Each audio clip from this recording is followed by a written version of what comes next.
The government introduced the Growth and Sustainability Levy and some other tax bills as a means to generate revenue for the economic growth and fiscal stability of the country. The aim is to mitigate the impact of the COVID-19 pandemic and the Russia-Ukraine conflict, both of which the government insists have caused global crisis, currency depreciation, and adverse effects on living conditions and inflation rates. The levy will be imposed on companies and institutions' profits before tax, and for mining, upstream oil and gas companies, it will be imposed on production at the end of each quarter. The estimated revenue target for the levy in 2023 is approximately 2.216 billion Ghana cedis. Companies will be taxed between 2.5 and 5%, while others, depending on their sectors, will be taxed 1% of gross profit.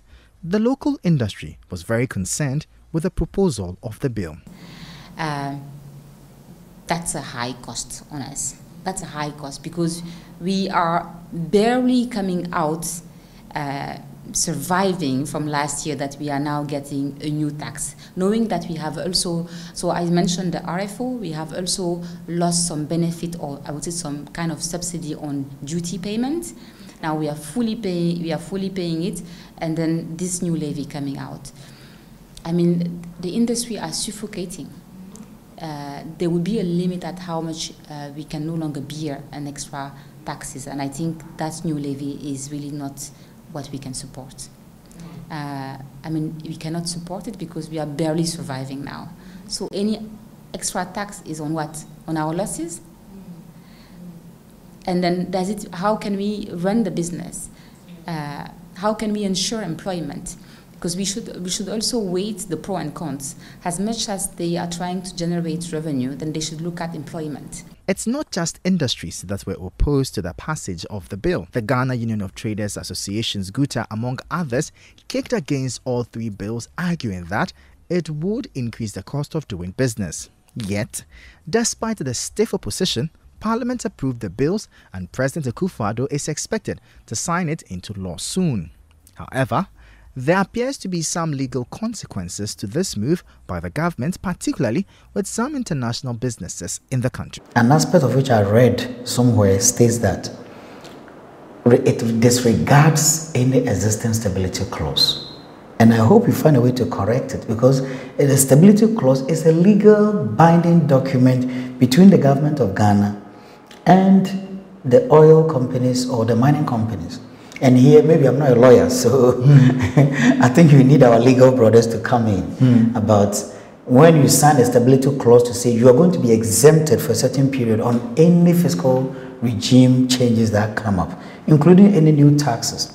Now you introduce this particular levy and saying it's going to disregard existing existing stability agreement. Then probably I can see most of our courts getting flooded or litigations, because if indeed those stability clauses exist and the intention was to protect them against any new fiscal regime, then it will be difficult for us as a country and our government to win cases against the multinational. What options then are available to the government as it desperately needs the revenues to get the economy back on track? Efficiency. And I'll repeat again, it's about efficiency.